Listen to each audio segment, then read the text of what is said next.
আসসালামু আলাইকুম। আজকে আমরা যাচ্ছি কুমির শাসিতে, যেখানে অনেক কুমির দেখা যায়। আসলে ছুটির দিনে বাচ্চারা একটু বায়না ধরে কোথাও ঘুরতে যাবে, তাই আমরাও বের হয়ে গেলাম রেডি হয়ে, একটু ঘুরতে নিয়ে যাব বাচ্চাদেরকে। এরপর বেরিয়ে পড়লাম। এখানে গিয়ে দেখি কুমির শাসি বন্ধ, তাই এদিকে পাশে কতগুলো ঘোড়া ছিল, ছাগল ছিল, রাম ছাগল, ভেড়া ছাগল, এগুলো দেখতে নিয়ে গেলাম বাচ্চাদেরকে। আইরা মায়ান ছুটির দিনে নানুর বাড়ি বেড়াতে যেতে চায়, কিন্তু নানুর বাড়ি তো অনেক দূরে, নানুর বাড়ি যাওয়া হয় না। অনেকের প্রশ্ন নানুর বাড়ি দূরে কেন? হ্যাঁ, নানুর বাড়ি অনেক দূরে। অনেক দূরে বলতে আমার নানুর বাড়ি হচ্ছে কক্সবাজার চকরিয়া, আর দাদুর বাড়ি হচ্ছে কক্সবাজার উটিয়া কালুমকালী। তাও যাইতে অনেকক্ষণ সময় লাগে, প্রায় 2-3 ঘন্টার মতো চলে যায়। এর জন্য কাছে যেখানে যাওয়া যায় ওখানেই আমরা বেশি যাই, যেখানে যাইলে বাচ্চাদের মন একটু খুশি হয়ে যাবে।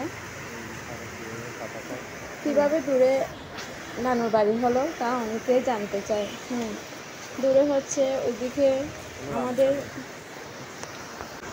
মায়ানের আব্বু চিটাগং ভার্সিটিতে পড়তো তখন, আর মায়ানের আম্মু পড়তো চকরিয়া ডিগ্রি কলেজে। ওই সময় আসলে তখনও আমাদের পরিচয় নেই, আমাদের পরিচয় হচ্ছে অন্য একজনের মাধ্যমে। এছাড়া ওইদিকেই আমাদের পরিচয়টা হয়। এরপর আমাদের বিয়ে হয়, তা অনেক কাহিনী, অনেক কষ্ট করে বিয়ে হয়। এরপর দুজনের বাড়িতেই মেনে নেয়, শ্বশুর বাড়ি আর বাপের বাড়ি দুজনের বাড়িতেই মেনে নেয়। এরপর থেকেই মায়ানের দাদুর বাড়িতেই থাকা হয় আসলে আমাদের।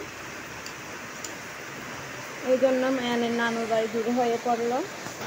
মায়ানের নানুর বাড়ি দূরে হলেও এখানে আমাদের খারাপ লাগে না। কেন খারাপ লাগে না? কারণ মায়ানের দাদুর বাড়ির লোকজন অনেক বেশি ভালো। মায়ানরা যখন মন খারাপ করে, কোথাও যেতে ইচ্ছে করে, তখন ওর ফুফির বাসায় যায়, ফুফির বাসা কাছে আছে, এখানে সবার বাড়িতে ওরা যেতে পারে। ওদের আসলে নানুর বাড়ির জন্য তেমন বেশি কষ্ট হয় না, কারণ দাদুর বাড়ির লোকজন ওদেরকে খুব বেশি আদর করে, সবাই অনেক বেশি আদর করে ওদেরকে। আসলে মায়ানের দাদুর বাড়িটা হচ্ছে যৌথ পরিবার। এখানে ওর আব্বুরা 5 ভাই, সবাই এতই মিশুক, যা বলার মতো না। এখনো এক ঘরের ভিতর, এরকম সমাজে এখনো দেখা যায় না এক ঘরে যে 5 ভাই একসাথে থাকতে পারে।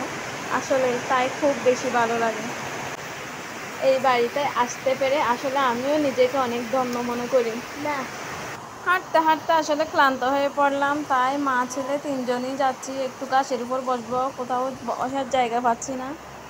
ওই রোডটা দিয়ে অনেক বেশি হাঁটলাম, 3জনে বসে গেছি।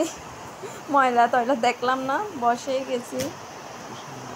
দেখুন আইরা কি করতেছে। এরপর আমরা এখান থেকে চলে যাব আইরার ফুফির বাড়িতে। ওখান থেকে রাত্রে খাওয়া দাওয়া করে চলে আসব। ওর ফুফিটা অনেক ভালো, ওরাও ওর মেজো ফুফিকে অনেক বেশি আদর করে দেখতে পারে। আর ওর ছোটো ফুফির বাসায় একটু দূরে যাওয়া হয় না, বড় ফুফির বাসা একদম কাছে, তাই মেজো ফুফির বাসায় বেশি যাওয়া হয়।